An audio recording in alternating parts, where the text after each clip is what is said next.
But hey, we've got some pretty cold temperatures to start with this morning. You're going to need to grab those heavier coats. I hope you didn't put them away just yet with how warm it's been, but it's feeling pretty cold this morning. We do have clear skies overhead. This is our Lawrence camera. As we go through the rest of the day, we will see a lot of sunshine too. So at least there's that, but our temperatures are starting off in the 20s. We're at 25 degrees currently in Topeka. Wind chills are in the teens for most of us.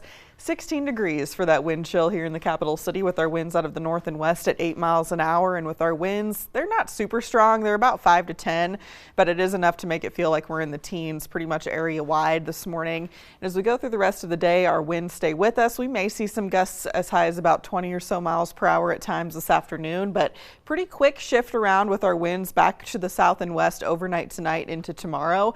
And this is by early tomorrow morning, already at 7 a.m., but we will be watching for a cold front by this point. Temperatures, though, will be climbing prior to daybreak because of these southwesterly breezes tomorrow. That cold front sweeps through rather quickly. Winds shift back around to the north, and we do have cooler temperatures on the way for Wednesday because of that. So kind of a roller coaster ride the next few days, temperature-wise at least, but we're starting out in the low to mid 20s for now. 21 degrees at Marysville. Same goes for Clay Center, 25 at Emporia and Topeka, and we're down to 20 at Hiawatha and Lawrence. But later on this afternoon, I think we'll manage to make it up at least into the 40s. It'll be kind of a struggle to get there, though, as our temperatures will be feeling like we're in the 20s and 30s for most of the day with our winds. But overnight tonight, dropping back into the lower to middle 30s briefly before we do warm things up by early tomorrow into the upper 30s to low 40s right around sunrise. And then we'll continue to warm things up into the upper 60s to low 70s throughout the daytime on Tuesday before that cooler air comes back in for the middle of the week. Satellite and radar all clear this morning, just a few clouds down towards the south and west. A couple clouds up towards the north, though, that may clip some of our northern counties this morning, but otherwise we're expecting a lot of sunshine today.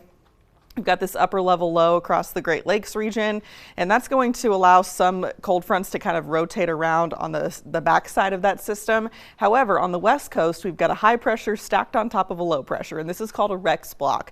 So until that starts to break apart, our weather is going to be pretty similar through about the middle part of the week. But as we go throughout about Tuesday and Wednesday, that high pressure does start to break down, allowing that low pressure to move eastward. This may be enough to give us a few clouds, maybe a sprinkle or a shower or two for the last half of the week.